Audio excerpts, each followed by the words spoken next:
وہ ایک عام سا ہی دن تھا۔ وہ گلاس ونڈو سے باہر ہونے والی بارش کے پرلطف نظارے میں محو تھی۔ سرسبز درختوں کو بارش نے ہولے ہولے نم کر کے انہیں سیرابی بخشی تھی۔ ہر شے ہی نکھری دھلی دھلی سی لگ رہی تھی۔ بارش اس کی کمزوری رہی ہے۔ بارش میں ٹک کر بیٹھ جانا اس کے بس میں نہ تھا، اور ایسے میں وہ بی جان سے کوئی نہ کوئی بہانہ کر کے باہر کی راہ لیتی تھی۔ کبھی قریبی پارک میں چل دیتی اور کبھی یوں ہی شاپنگ کے لیے چل دیتی۔ قطرہ قطرہ پانی کو اپنی انگلیوں کی پوروں میں جذب کرنے کا الگ ہی مزہ تھا، مگر شادی کے بعد کئی سالوں سے یہ سلسلہ موقوف تھا۔ اب ہر قدم اٹھانے سے قبل کئی بار سوچنا پڑتا تھا، کیا سجیل کے لیے وہ اب پرائی ہو گئی تھی؟ اس کی اور سجیل کی ملاقات بھی تو اس بارش میں ہوئی تھی۔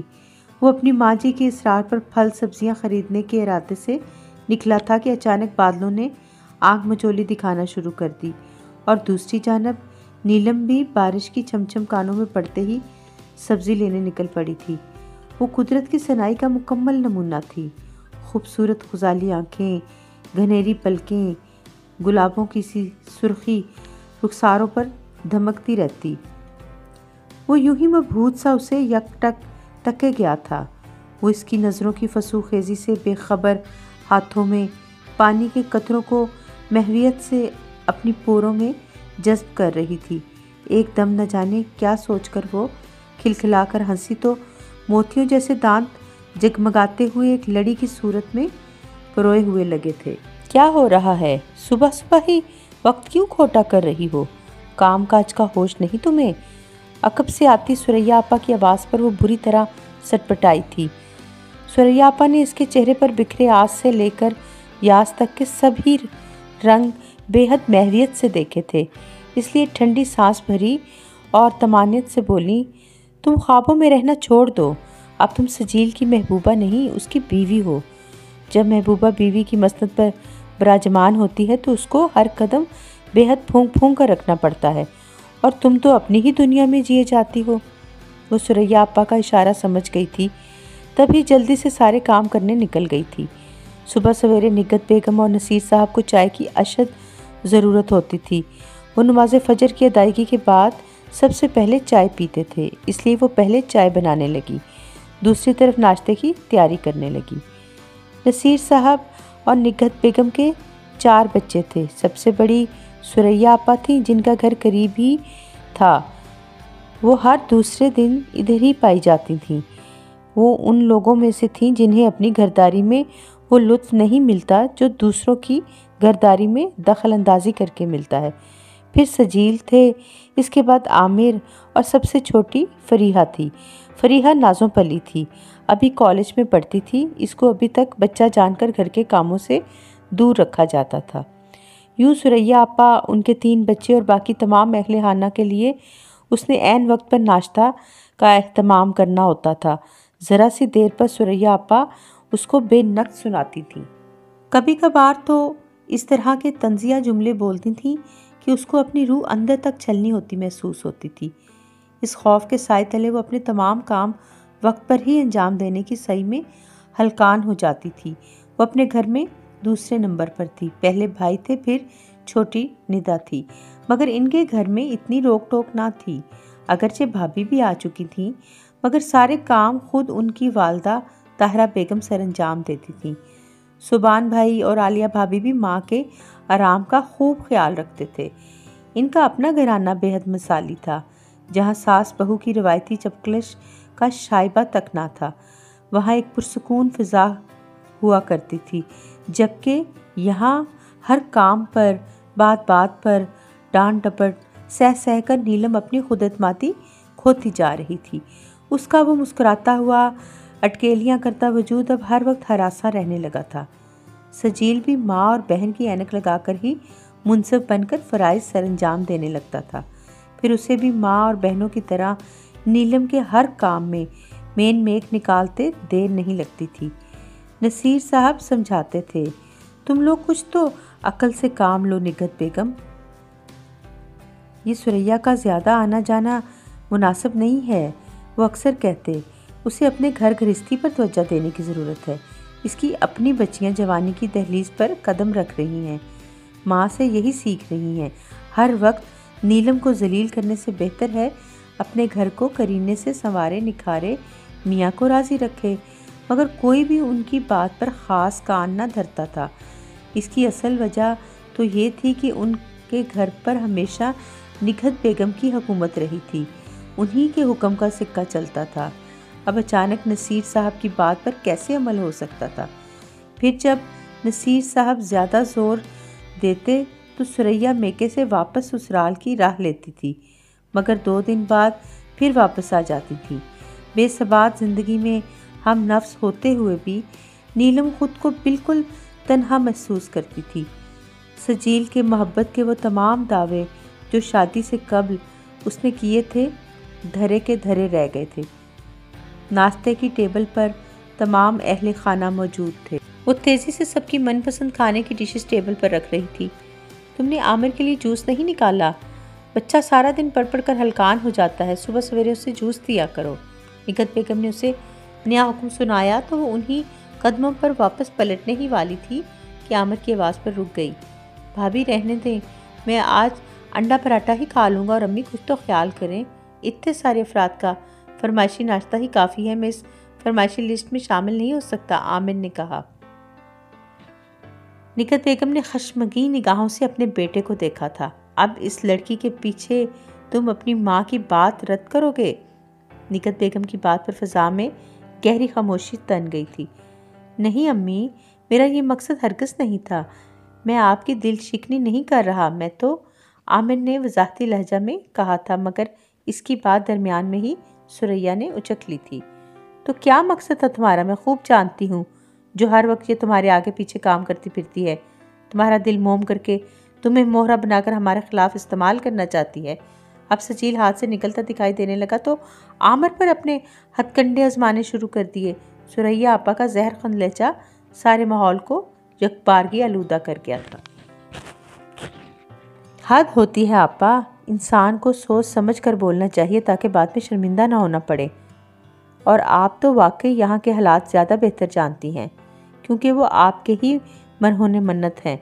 رشتوں کو ان کے اصل مقام پر رکھ کر دیکھیں، سارے کام سیدھے ہو جائیں گے۔ کب تک ویلن کا رول نبھاتی رہیں گی؟ عامر نے دو بدو جواب دیا۔ اس ساری صورتحال کے دوران اس کی اپنی حالت غیر ہو رہی تھی، وہی سزاوار ٹھہرائی جا رہی تھی۔ سجیل نے اچانک کھانے کی پلیٹ پٹخ دی۔ یہ کیا طریقہ ہے بڑوں سے بات کرنے کا؟ سجیل کا لہجہ باروب اور غصیلا تھا۔ عامر اس کی سرزنش پر خاموشی سے قطع تلخی اپناتا وہاں سے لمبے لمبے ڈگ بھرتا چلا گیا تھا۔ دیکھ لیا تم نے سجیل، اتنی سی بات پر کتنا فساد کھڑا کروا دیا اس عورت نے۔ ثریا آپا نے مصنوعی آنسو آنکھوں میں لاتے ہوئے کہا تو سجیل کو اس سارے واقعے میں اس کی خاموشی بھی جرم لگنے لگی تھی، جیسے وہی قصوروار ہو، جبکہ خود اس کا چہرہ فق تھا اور چہرے پر ہوائیاں اڑ رہی تھیں، ہاتھ برف تھے۔ اب سجیل کا موڈ ٹھیک ہونے میں کئی دن لگ جاتے، اور جب تک سجیل کا موڈ اعتدال پر نہ آ جاتا وہ بن پانی کی مچھلی کی مانند تڑپتی رہتی تھی۔ دل تو اس کی محبت میں خوار تھا، مگر ذہن سمجھاتا تھا کہ جب اسے کوئی پرواہ نہیں تو وہ بھی فکر چھوڑ دے، مگر سجیل اسے محبت کی رات دکھا کر خود کہیں کھو چکا تھا۔ ہر لحظہ درد اس کے دل کا مسکن ٹھہرا تھا۔ عامر کے رشتے کی مہم بڑے زوروں پر تھی۔ ثریا آپا اسے جتلانے کی خاطر بآواز بلند تبصرہ کرتی تھی، اماں اس مرتبہ ہم کسی قسم کا کوئی دھوکہ نہ کھائیں گے۔ سجیل کی تو مت ماری گئی تھی جو بنا جہیز کے لڑکی بیاہ لایا، جس کو نہ تو بڑوں کا احترام کرنا آتا ہے، نہ ہی گھر گھرستی کی الف بے معلوم ہے۔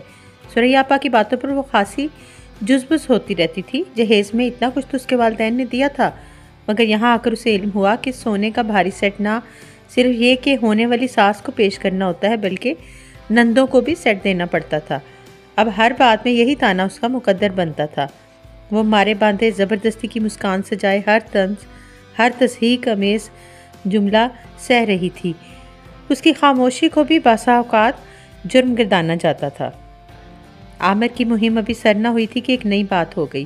جہاں یہ لوگ رشتہ کی غرض سے گئے تھے وہاں ان لوگوں کو فریحہ بے حد پسند آ گئی تھی۔ اب عامر کو بھول کر فریحہ کی بابت سوچا جانے لگا۔ یوں بھی امتحانات کے بعد فریحہ کو فراغت ہی فراغت تھی۔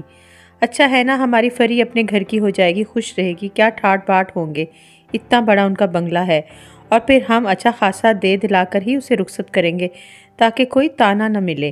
آخری جملہ خاصا دھیمی آواز میں ادا کیا گیا تھا، مبادا کہ وہ سن نہ لے، جبکہ اس کا ذہن تو پہلے ہی ان گنت خیالات کی اماجگاہ بنا ہوا تھا۔ کیا بات ہے، میں دیکھ رہی ہوں تمہارا منہ اترا ہوا ہے، فری کا اتنی اچھی جگہ رشتہ ہو رہا ہے، تم برداشت نہیں کر پا رہی ہو نا؟ ثریا آپا کا نیا الزام سن کر چائے کا کپ جو وہ انہیں پیش کرنے کے ارادے سے ٹرے سے اٹھا رہی تھی چھلک اٹھا تھا۔ وہ حواس باختہ ان کا منہ تک رہی تھی، لفظ بھی اب اس کا ساتھ چھوڑ گئے تھے۔ میں تمہاری رونی صورت کافی دنوں سے دیکھ رہی ہوں، بھابیاں تو ایسے مواقع پر بڑھ چڑھ کر کام کرتی ہیں، ایک تم ہو، تمہیں تو ایک کام کہہ دو کچن کا موت آ جاتی ہے۔ نگہت بیگم کہاں چوکنے والی تھیں، دور کی کوڑی لائی تھیں۔ نیلم حیران رہ گئی۔ ایسی کوئی بات نہیں ہے، میں تو اتنی خوش ہوں، سجیل سے پوچھ لیں آپ۔ اسے فوری طور پر کوئی بات سمجھ میں نہ آئی تو سجیل کا حوالہ دے ڈالا تھا۔ اس کی تو رہنے ہی دو، تمہاری زبان ہی بولے گا وہ تو۔ ثریا آپا تمسخرانہ ہنسی تھی، نیلم کی آنکھیں نم ہو گئی تھیں۔ یاد رکھنا میری ایک بات، میں خوب جانتی ہوں تمہارے انداز، اور مجھے بات کرنے کا ڈھنگ بھی آتا ہے۔ سجیل سے کہہ دیا نا ایک بار تو وہ وہی کرے گا جو میں کہوں گی۔ وہ دبے دبے انداز میں اسے دھمکی دے رہی تھی۔ نیلم باسا اوقات سوچتی تھی کہ ثریا آپا کی تو اپنی بیٹیاں جوانی کی دہلیز پر قدم رکھ چکی تھیں اور اب ان کے جلد ہی رشتے طے کرنے کے مراحل درپیش تھے، پھر بھی وہ خوف خدا سے مبرہ تھیں۔ وہ جو منظر کشی کرتی تھیں سجیل اسی کو دیکھتے تھے، پھر ان کا موڈ ان کی باتوں کے نتیجے میں کئی دن تک نیلم سے خراب رہتا اور وہ اسے مسلسل طنزیہ باتوں سے زج کرتے رہتے۔ اماں، یہ وٹے سٹے کی شادیاں ٹھیک نہیں ہوتی ہیں، ان میں ایک گھر نہیں بلکہ دو گھرانے تباہ ہو جاتے ہیں، عامر نے احتجاج کیا تھا۔ نہ تو ہم نے کوئی آنکھیں بند کر کے تو ہاں کی نہیں، زہرہ اور زاہد دونوں ہیرا ہیں، زاہد اپنی فریحہ کو خوش رکھے گا، اور زہرہ بھی خاصی خوبصورت لڑکی ہے، اس کو دیکھ کر تو میں اسی وقت فریفتہ ہو گئی تھی۔ ثریا آپا کا اپنا ہی نقطہ نگاہ تھا۔ آپا آپ محض چہروں کو اہمیت دیتی ہیں، لیکن سیرت اور کردار ہی سب سے اہم ہوا کرتے ہیں، اور پھر مجھے زہرہ خاصی مغرور لگتی ہے۔ عامر نے دل کی بات کہتی تھی، اسے تو بھابھی جیسی لڑکی کی تمنا تھی جو گھر بار کو سنبھال سکے اور سب کی تلخ و ترش باتوں کو بھی امرت سمجھ کر پی لے۔ وہ جانتا تھا کہ گھر قربانیوں اور صبر کی عمارت پر بنتے ہیں، چہروں کو اہمیت نہیں دے رہی پگلے، ہر طرح سے سوچا ہے، جگہ جگہ خوار ہونے سے ہم بچ گئے ہیں، ایک ہی وقت میں تم دونوں کا رشتہ طے ہو گیا ہے، پھر وہ لوگ امیر کبیر ہیں، سارے معاملات کی از خود آفر کی ہے کہ سارے اخراجات کو ساتھ باہمی رضامندی سے اٹھا لیں گے، شادی حال بھی انہوں نے ارینج کر کے دیا ہے، ہر معاملہ میں ان کا رول ہے، ایسے نہیں جیسے ہم نے پہلے دھوکہ کھایا تھا۔ ثریا آپا کی تان آج آ کر نیلم پر ہی ٹوٹتی تھی۔ عامر کچھ کہنے والا تھا مگر پھر یہ سوچ کر خاموش ہو گیا کہ اس کی کوئی بھی بات جو نیلم کے حق میں بولی جائے گی نیلم کے لیے مزید پریشانیاں اور دشواریاں ہی لائے گی۔ وہ دل ہی دل میں نیلم کی چھوٹی بہن ندا کو چاہتا تھا، وہ ہو بہو نیلم بھابی کا عکس تھی، مگر یہاں تو نیلم بھابی کی ہی گنجائش نہ نکلتی تھی، کجا کہ ان کی چھوٹی بہن کے لیے گنجائش نکالی جاتی۔ بہتری اسی میں تھی کہ وہ خاموشی اختیار کر لیتا۔ نیلم دیکھ رہی تھی کہ یہاں بھی دو رخی معاملہ روا رکھا جا رہا تھا، فری کو دینے کے معاملہ میں بہترین چیزوں کا انتخاب کیا جا رہا تھا، جبکہ آنے والی بہو کے لیے قصداً کم مالیت کی چیزوں کا انتخاب کیا جا رہا تھا، باقاعدہ منصوبہ بندی کے تحت۔ فری تو جس شے پر ہاتھ رکھتی تھی وہ فری کے لیے حاضر کر دی جاتی تھی، جبکہ آنے والی کی آرزوؤں کی کوئی قدر و قیمت نہ تھی۔ پھر زہرہ دعاؤں کے حصار میں اس دہلیز پر آئی تو فریحہ نئے گلشن کی طرف چل دی۔ زہرہ نے جب اپنے لیے منتخب سوٹ دیکھے تو خاصے نخریلے انداز میں ناک منہ چڑھائی تھی۔ آپ کی امی نے ایک بھی ڈھنگ کا سوٹ میرے لیے منتخب نہیں کیا۔ بہتر تو یہ ہے کہ یہ سارے سوٹ آپ اپنی بہن کو ہی بھجوا دیں، میں نئے سرے سے اپنی پسند کی شاپنگ کروں گی، فی الحال تو سلوانے میں بھی دشواری ہوگی، اس لیے میں ریڈی میڈ سوٹ ہی لے لوں گی۔ زہرہ سارے معاملات از خود ہی طے کرتی چلی جا رہی تھی اور عامر حیران سا اس کا چہرہ تک رہا تھا۔ یہ تو اب ممکن نہیں ہے، کم از کم میرے بجٹ کے حساب سے تو ایسا مشکل ہے۔ عامر ہچکچایا تھا، پھر ماں کی خفگی کا سامنا کرنے سے گھبرا رہا تھا۔ اگر وہ اتنا ہی بہادر ہوتا تو ندا آج اس کی جیون ساتھی بن چکی ہوتی، مگر زہرہ نے تو ضد پکڑ لی تھی۔ اس لیے مجبوراً عامر اسے شاپنگ کے لیے لے گیا۔ واپسی پر وہ ڈھیر سارے شاپنگ بیگز تھامے فاتحانہ انداز میں لوٹی تھی۔ ارے ابھی تو اتنے سارے کپڑے لیے تھے، اب اور شاپنگ کر آئی ہو؟ نگہت بیگم دبے دبے لفظوں میں اس کے لائے شوق اور نکھرے رنگوں والے لباس دیکھ کر بولی تھیں۔ مبادا وہ برا ہی نہ مان جائے، یہ بھی مجبوری کے تحت تھا کہ دوسری جانب ان کی اپنی بیٹی بیاہی تھی اور اس کی خوشی کا انحصار اب اس پر تھا کہ زہرہ کتنی خوش اور مطمئن رہتی ہے۔ اوف، وہ بھی کوئی سوٹ ہے؟ مجھے اتنے پھیکے رنگ پسند نہیں، پھر وہ انتہائی سستے سے سوٹ تھے، مجھے تو ایک آنکھ نہیں بھائے، الٹا میرا دل اتنا خراب ہوا ہے۔ وہ اگر آپ لوگوں کو اتنے ہی پسند ہیں تو ایسا کریں فری بھابھی کو بھجوا دیں۔ زہرہ لگی لپٹی رکھے بغیر دو ٹوک انداز میں بولی تھی۔ نگہت بیگم تو برا مان کر بھی خاموش رہ گئی تھیں، مگر ثریا آپا خاموش نہ رہ سکی تھیں۔ ان کا موڈ سخت آف ہو گیا تھا۔ یہ تو کوئی طور طریقہ نہیں ہے، اور آج تک نہ دیکھا نہ سنا کہ لڑکی اپنے ملبوسات سسرال والوں کے منہ پر دے مارے۔ ہماری بہن بھی تو ہے، اس نے تو ایسی کوئی مین میک نہیں نکالی۔ ثریا آپا نے غصیلے لہجے میں کہا تھا۔ وہ بھلا کیا مین میک نکالیں گی؟ ان کی حیثیت ہی کہاں تھی کہ اتنے قیمتی ملبوسات زیب تن کرتی؟ ہم نے ہر شے اعلیٰ پائے کی منتخب کی ہے۔ اس کی بنیادی وجہ یہ ہے کہ ہم نے ان کو اپنی اوقات کے مطابق دیا ہے، اب آپ لوگ شاید اتنا ہی دے سکتے تھے۔ آخری جملہ اس نے خاصے چھپتے ہوئے انداز میں کہا تھا۔ نگہت بیگم تو سلگ ہی اٹھی تھی، وہ کہاں آتی تھی بہو کے ایسے لب و لہجہ کی، مگر وہ نیلم نہ تھی، زہرہ تھی، جسے دو بدو جواب دینے آتے تھے اور منہ پر باتوں سے تھپڑ برسانا بھی آتے تھے۔ سن رہے ہو عامر، اور گڑ کھائے بیٹھے ہو؟ نگہت بیگم کا سارا غصہ اب عامر کی جانب منتقل ہو گیا تھا، جو ساری بات سن کر بھی بالکل پرسکون انداز میں بیٹھا تھا۔ میں کیا کہہ سکتا ہوں زہرہ، آپ کی ہی پسند ہے۔ عامر نے یہ کہہ کر وہاں بیٹھنا بھی بیکار سمجھا تھا۔ پھر آئے دن کے جھگڑوں نے طول پکڑ لیا تھا، جس میں عامر بالکل خاموش تماشائی کا کردار ادا کرتا تھا۔ چپ کی مہر لگائے بیٹھا، سب سنتا مگر بولتا کچھ بھی نہ تھا، نہ ماں کے حق میں نہ بیوی کی طرفداری میں۔ پھر دونوں گھرانے متاثر ہو رہے تھے۔ اگر یہاں زہرہ کا موڈ خراب ہوتا، دوسری طرف زاہد فری کو تانا دینے لگتا تھا۔ اگر حقیقت کی نگاہ سے دیکھا جاتا تو ایک گھرانہ کا رویہ دوسرے گھرانے پر اثر انداز ہونے لگا تھا اور رشتوں میں دراڑ سی پڑنے لگی تھی۔ یہ ایک سمجھوتا تھا جسے دونوں اطراف کے گھرانے نبھا رہے تھے۔ اس کا سبب وہ وٹا سٹا تھا۔ 1 سال ہونے کو آیا تھا، مگر زہرہ کے وہی ناز و انداز تھے، محض سجنا سنورنا اور شام کو آؤٹنگ کی غرض سے چل دینا۔ اگر ساس یا نند منع کرتی تو زہرہ واویلا مچا دیتی تھی۔ زہرہ اکثر نیلم کو بھی بغاوت پر اکساتی تھی، مگر نیلم جانتی تھی کہ زہرہ کی خودسری کے کئی ایک جواز ہیں۔ دولت کی ریل پیل تھی، پھر وٹا سٹا کی شادی تھی، سب سے بڑھ کر عامر کا رویہ تھا۔ اگر عامر اور سجیل کے رویے کو پیمانے میں رکھ کر تولا جاتا تو عامر پر ماں اور بہن کی کسی بات کا بھی خاطر خواہ اثر نہ ہوتا تھا، جبکہ سجیل تو ہر معاملہ میں ماں اور بہن کی بات کو حرف آخر قرار دیتا تھا۔ اس لیے نیلم اور زہرہ کی حیثیت میں فرق تھا۔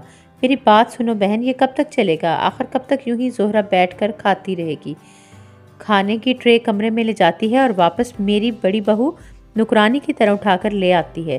ارے ابھی ہم ہیں جو اسے پکا پکا کر کھلا رہے ہیں، اس نے تو ایک دن اپنے شوہر کو ڈھنگ کا پکا کر نہیں کھلایا ہے، رہنا پڑے الگ تو عقل ٹھکانے آ جائے۔ نگہت بیگم غصیلے لہجے میں فریحہ کی ساس سے مخاطب تھیں، اگرچہ وہ ایک عرصہ سے برداشت کرتی چلی آ رہی تھیں، مگر اب سال سے اوپر ہو چلا تھا، لیکن زہرہ تو ٹس سے مس نہ ہو رہی تھی۔ دوسری جانب فری پر ظلم و ستم توڑے جانے لگے۔ ادھر زہرہ خفا ہو کر میکے جاتی اور فری پر مصیبت آ جاتی۔ میں کہتی ہوں جب میری بچی ہی خوش نہیں تو کیوں اس کلموہی کو اس کی ماں کے گھر نہیں چھوڑ آتا؟ اور پھر واقعی ایک مرتبہ زاہد نے تیش میں آ کر فری کو گھر سے نکال باہر کیا۔ فری روتی بلکتی ماں کی دہلیز پر آن بیٹھی تھی، سب کے چہروں پر ہوائیاں اڑ رہی تھیں۔ ثریا آپا بھی اس معاملے میں خود کو پہلی مرتبہ بے بس پا رہی تھی۔ سجیل سے تو ہر بات منوا لیا کرتی تھی اور سجیل کے ہاتھوں نیلم کی وہ عزت افزائی کرواتی تھی کہ نیلم کی آنکھیں اشکبار ہو جایا کرتی تھی۔ پھر فاتحانہ انداز میں نیلم کو دیکھ کر ایک ہی جملہ اکثر بولا کرتی تھی، جانتی ہو نا مجھے بات کرنے کا سلیقہ آتا ہے، مجھ سے بڑھ کر بات کرنے کا ڈھنگ بھلا کسے آتا ہوگا؟ اس میں دھمکی بھی پوشیدہ ہوا کرتی تھی، جس کے خوف کے سائے میں آ کر نیلم ہر وقت چابک دستی سے کاموں میں لگی رہتی تھی اور وہی کچھ کرتی جیسا کہ اس کی ساس اور نند کی منشا ہوا کرتی تھی، مگر اس مرتبہ حالات مختلف تھے۔ فری ان کے لیے آزمائش بن گئی تھی۔ جس دولت کی ریل پیل دے کر انہوں نے شادی میں جلدی کی تھی، وہی دولت اب فری کے لیے تانا بن چکی تھی۔ ارے کہاں دیکھی تھی اتنی دولت تم نے؟ کہاں دیکھے تھے اتنے عیش تم نے؟ تمہاری تو اوقات ہی نہ تھی، 2 کوڑی کی اوقات تھی، فرش سے عرش پر لا بٹھایا ہے تم کو۔ زاہد اس کا تمسخر اڑایا کرتے تھے اور فری رو رو کر ہلکان ہو جاتی تھی۔ پھر دوسری جانب جس خوبصورتی پر نگہت اور خود ثریا آپا فریفتہ تھیں، وہی زہرہ کا ہتھیار بن چکی تھی۔ عامر بیوی کی خوبصورتی کی چکا چوند میں آ کر ماں اور بہن کی کوئی بھی بات سننے کا روادار نہ تھا۔ الٹا وہ اکثر کبھی بولتا تو فقط اتنا ہی کہتا تھا، زہرہ کی خوبصورتی پر تو آپ دونوں ہی مر مٹی تھیں۔ اب شکایات کا دفتر کھول کر اپنا اور میرا وقت ضائع نہ کریں۔ ایک تو انسان پہلے ہی آفس سے تھکا ہارا آتا ہے اور پھر آپ لوگ شروع ہو جاتے ہیں۔ فری ان دنوں جس دور سے گزر رہی تھی، اس میں یہ ناروا سلوک اور پھر گھر سے نکال دینا اس پر ایک بہت بڑی آزمائش تھی۔ وہ ہر وقت روتی رہتی تھی۔ ماں اس کے آنسو دیکھ کر کڑتی رہتی تھیں۔ مزید ستم یہ کہ دوسری جانب سے طلاق کی دھمکی دی گئی تھی۔ اب پانی سر سے اوپر اٹھ چکا تھا۔ ان لوگوں کا کہنا تھا کہ عامر اور زہرہ کو علیحدہ گھر لے کر دیا جائے، ورنہ زہرہ واپس آنے کو قطعی طور پر تیار نہیں ہے، اور پھر اس کی واپسی نہ ہونے کی صورت میں فری بھی طلاق کے لیے انتظار کرے۔ اب ان لوگوں کو صحیح معنوں میں ہوش آیا تھا اور وٹا سٹا کی اس شادی کی خرابی کا احساس ہوا تھا۔ وقت ہاتھ سے نکل جائے تو سوائے خسارے کے کچھ باقی نہیں رہتا۔ ایسا ہی اب ان کے ساتھ ہو رہا تھا۔ پھر نگہت بیگم نے قبل اس کے وہ اپنے بیٹے کو کھو دیتی، نرم رویہ اختیار کرتے ہوئے زہرہ کو بلا لیا تھا۔ بیٹی تم بس خوش رہو، ہماری خیر ہے۔ نہ چاہتے ہوئے بھی گلہ ان کے لبوں سے پھسلا تھا۔ پھر زہرہ سارا دن آرام کرتی اور سرے شام تیار ہو کر میاں کے ساتھ چلی جاتی تھی۔ اب نگہت بیگم اور ثریا آپا کو شدت سے احساس ہونے لگا تھا کہ اس گھر کو صحیح معنوں میں چلانے والی نیلم ہی ہے، جس نے ہر ستم ہنس کر سہا مگر اف تک نہ کی تھی۔ رفتہ رفتہ اب سب کا رویہ نیلم کے ساتھ نرم ہوتا جا رہا تھا۔ نیلم بھی مطمئن سی ہو گئی تھی کہ اب سب کو اس کی وقت کا احساس ہو جائے گا، مگر قبل اس کے کہ سب کچھ بالکل نارمل ہو جاتا، زہرہ نے خوشخبری سنا دی، جو خوشخبری نیلم اتنے سال میں نہ سنا پائی تھی۔ اب دوبارہ سب کا جھکاؤ زہرہ کی جانب ہو گیا تھا۔ زہرہ کے 1000 نخرے تھے، وہ تو یوں بھی نخریلی سی تھی، اور اب اس حالت میں اس کے نخرے آسمان کو چھو رہے تھے۔ نت نئے پکوان بنتے، اس کے سامنے سجائے جاتے، مگر وہ ناک منہ چڑھاتے ہوئے انکار کر دیتی اور کبھی کبھار احسان عظیم کرتے ہوئے کھا لیتی۔ وہ ان ساری خدمت گزاریوں کو اپنا حق سمجھ کر وصول کرتی تھی۔ نگہت بیگم بھی خوش تھیں۔ جو خوشی پوتے کی اب تک ان کو نہ مل سکی تھی، اب وہ انہیں زہرہ کی جانب سے ملنے والی تھی۔ جو تھوڑا بہت گلہ رہ گیا تھا عامر کے دل میں، وہ بھی اب زہرہ کے حوالے سے دھل گیا تھا۔ نیلم سارا دن زہرہ کے لیے فرمائشی کھانے بناتی رہتی، جنہیں منہ میں رکھتے ہی زہرہ رد کر دیتی تھی اور پھر اسے کوئی اور مینیو یاد آ جاتا تھا۔ ایک دن زہرہ کسی بات پر بحث کر رہی تھی تو نیلم نے اتنی جسارت کر لی، دیکھو اتنے مزے کی تو بنی ہے بریانی، کھا لو، یہ یخنی ہی پی لو، یہ تو بہت فائدہ مند ہے تمہارے اور بچے کے لیے۔ اس کا انداز حکمیہ نہ تھا بلکہ ملتجیانہ سا تھا، مگر زہرہ کو اس کا نصیحت آموز انداز ایک آنکھ نہ بھایا تھا، اس لیے کڑے تیور لیے بولی، تم کو کیا معلوم تمہارے کون سے بچے ہیں؟ نیلم کی آنکھ نم ہو گئی تھی۔ تبھی ثریا آپا آ گئی۔ نیلم اپنی منحوس نظریں سنبھال کر رکھا کرو، تم خود تو کوئی خوشی ہمیں نہ دے سکیں، اب اگر زہرہ ہمیں یہ نوید دے رہی ہے تو کیوں نحوست پھیلا رہی ہو؟ جاؤ دفان ہو جاؤ۔ نیلم بالکل پرسکون تھی، وہ اپنی قسمت پر شاکر تھی۔ گلہ تھا تو فقط اپنے محبوب شوہر سے، جس نے چاہت سے اپنا کر پرایا کر ڈالا تھا۔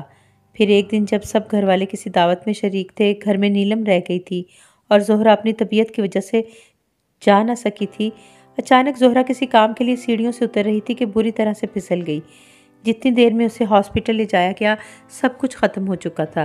زہرہ اب کبھی ممتا کے جذبے سے سیراب نہ ہو سکتی تھی۔ ڈاکٹرز نے جواب دے دیا تھا۔ زہرہ کا رو رو کر برا حال تھا۔ باقی تو وہ جیسی بھی تھی، ممتا کے حوالے سے اس نے بہت سے خواب دیکھے تھے اور ہر خواب ادھورا رہ گیا تھا۔ انہی دنوں اچانک نیلم کو بخار نے آن گھیرا تھا۔ سارا گھر الٹ پلٹ ہو رہا تھا۔ دوسری جانب نیلم کا بخار کم ہونے میں نہ آ رہا تھا، بالکل زردی مائل رنگت ہو رہی تھی۔ پھر ڈاکٹر کو دکھایا گیا تو اس نے گھر میں ننھے مہمان کی آمد کی نوید دی۔ سب کھوئی ہوئی خوشیوں کو کسی اور صورت میں پانے کو بے تاب تھے۔ عامر کی جانب سے نہ صحیح، سجیل کی جانب سے اب بھی وہ دادی بن سکتی تھی۔ نیلم کایا پلٹ پر حیران تھی۔